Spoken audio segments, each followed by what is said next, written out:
Don't just live for tomorrow, or just live in yesterday. Just be glad for all you have that's in today.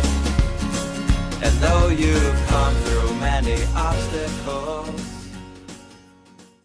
Hey everyone, Connie here, and welcome to my blind reaction to OKKO Season 2, Episode 1. So, it's been a couple of years since we reacted to OKKO. We finished Season 1 in June of 2019. That was over 2 years ago, like 2.5 years ago. And that's wild to think about. First off, it's wild to think about that June of 2019 was over 2 years ago in the first place, but it's also wild to think about that we haven't watched anything for OKKO in that time. It's been so long, and this is another one of those series that I always planned on getting back to, and I just never did. I just never got back to it. I put other stuff first, and other shows kept coming out and all, and I never got back to this.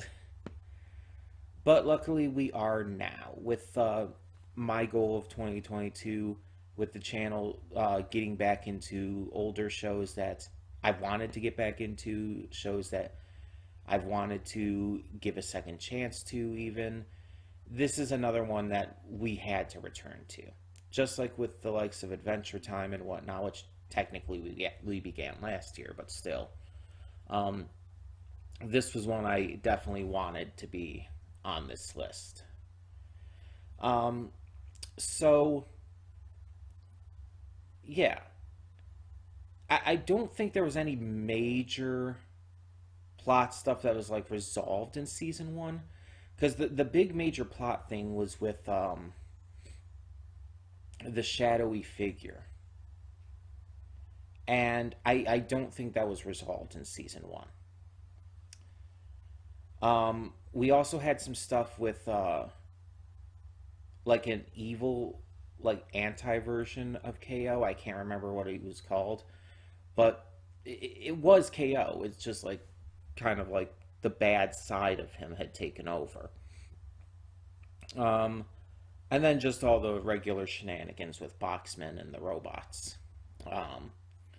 So, I know there's 3 seasons of this. And I might know a couple things going forward. Just randomly, just because I've seen them talked about or seen, like, screen caps or whatnot randomly here and there. So there's some things that won't surprise me. But hopefully what I do know is minimal. I'm actually not 100% sure on what exactly I do know. There's one thing I know for sure. One thing I know for absolute sure. And that's because when it happened, it was kind of everywhere. It was a big deal. And I'll just say it was a big deal for representation. Let's put it at that. For those who know, you know.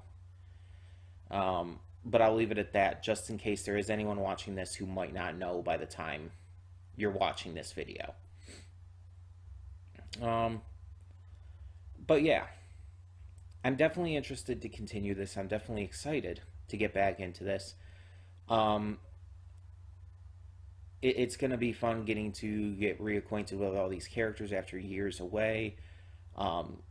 Getting to hear the voice performances of, like, Ian James Quarterly and Ashley Birch in this and everything.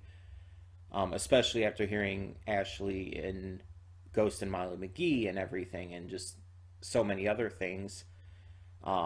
Since I last watched OKKO, it's going to be, like, just an interesting comparison and everything, you know, especially to Molly, because that was very recent that I've been watching that, and I even have rewatched the episodes and stuff. So, but yeah, I'm definitely excited. This series is fun. It's clever. It's unique, and it's got a lot of heart and effort put into it. Um, and I'm definitely excited to see what more they do with it. And yeah, hopefully we continue on well. Now there's I think 40 episodes or so in this season, compared to like the 52 that were in season one. Um, I don't know, like, generally how far we're going to go into this until we take a break or whatnot. Because we're going to have to take a break with this many episodes in the season. Um, but I don't know how far in that's going to be, because episodes are about 11 minutes. They're half-length episodes. So while I'm only doing one this week, there's a lot of weeks where I might do two or more. So I don't know how long it's going to be until I start worrying about burnout, basically.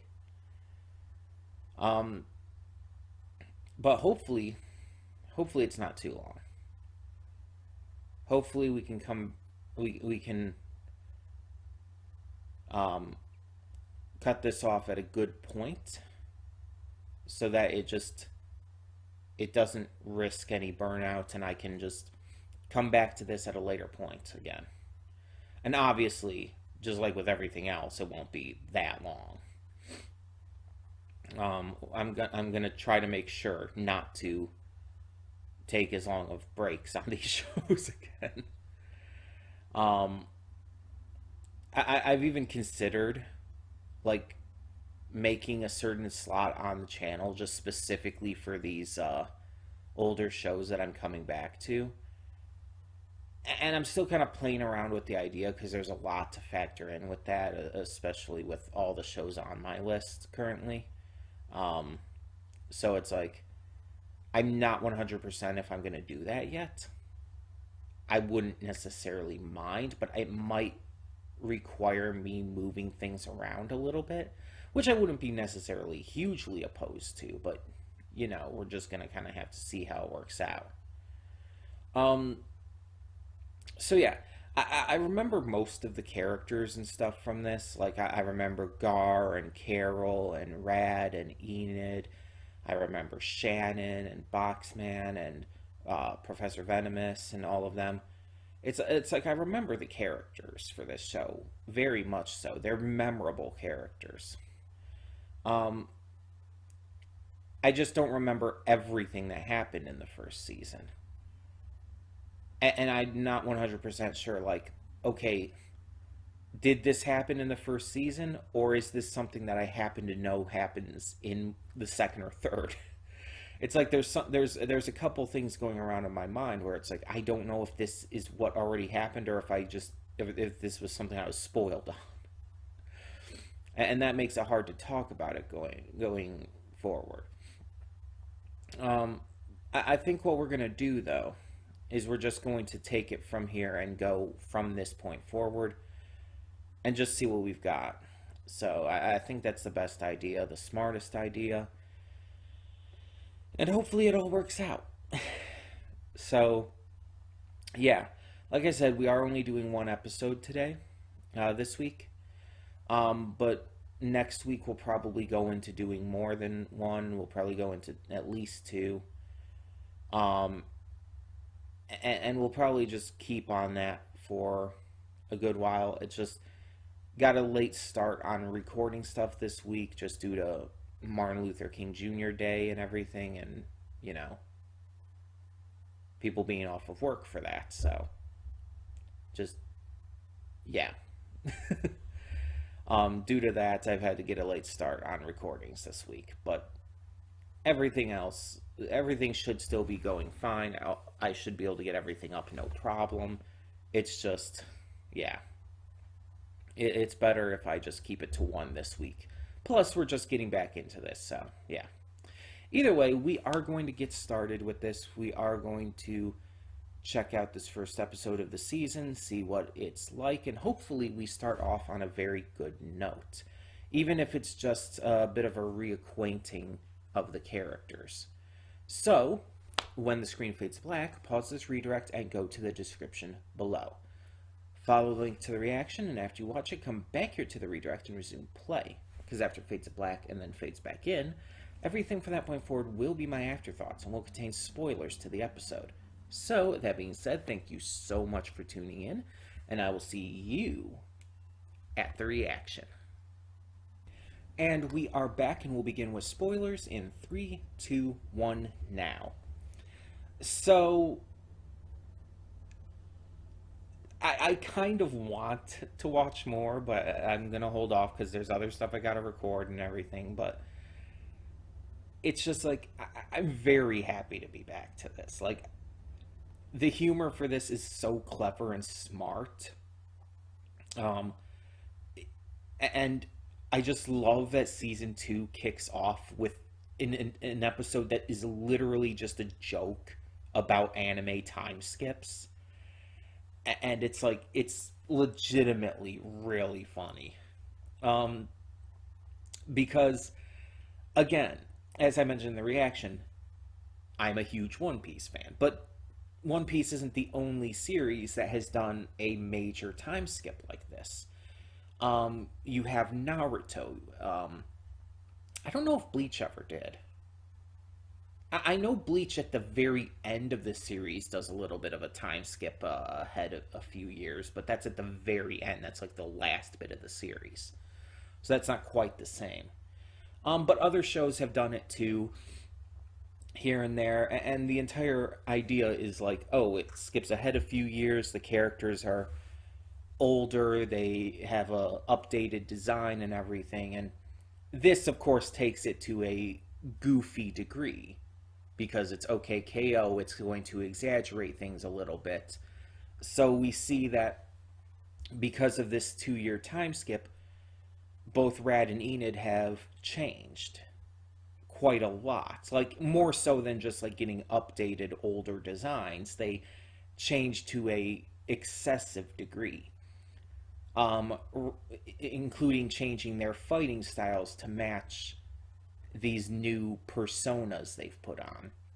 Rad went on a cruise with his parents, saw some people who were tanned, and decided to get tanned himself, but ended up going a little too far and getting burned.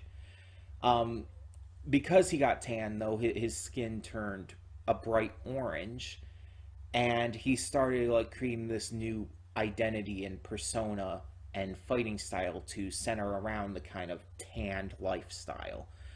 And it was silly. Like, really silly. And then you have Enid, who accidentally went to the wrong class.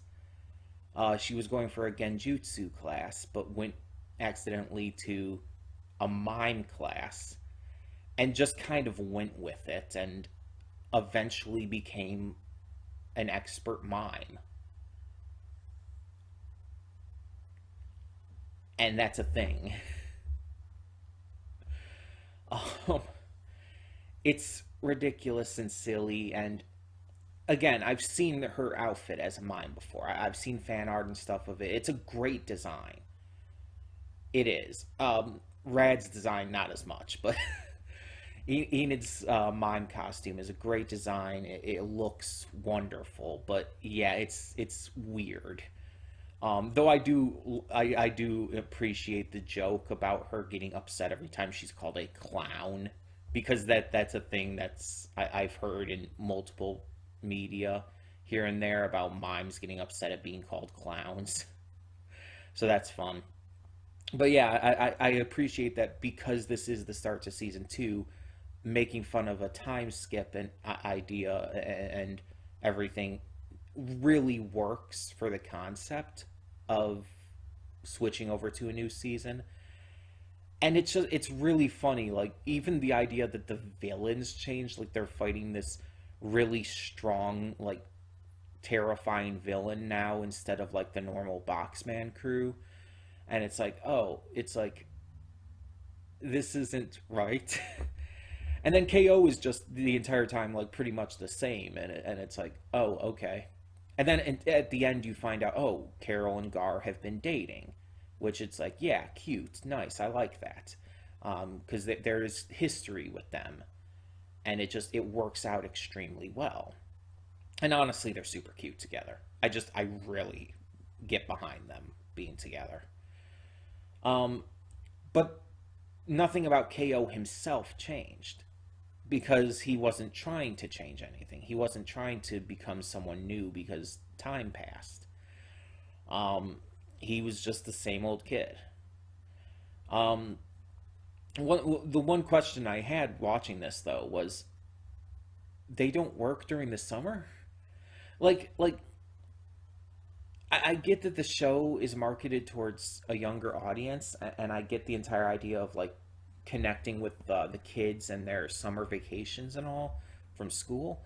But it's like, these are like presumably adult characters. It's not 100% clear, but I've always kind of viewed them as adults, young adults, like very young adults, but still. Like, well, Rad and Enid at least. KO is obviously a kid. But Rad and Enid I've always seen like as 18, 19 years old. Like, they very much come across that way. And it's like, why would they not be working at the bodega during the summer? Even if they were teenagers, why wouldn't they? It just that doesn't track for me. It's like they're gonna need money during the summer. It's like, yeah, I get Rad going away for a bit to go on a cruise with his parents. Like, okay, sure, and she took some classes. I guess they kind of explain it like, yeah, of course, people who go to school and take some classes at college and everything, um, which is another hint at her age, by the way.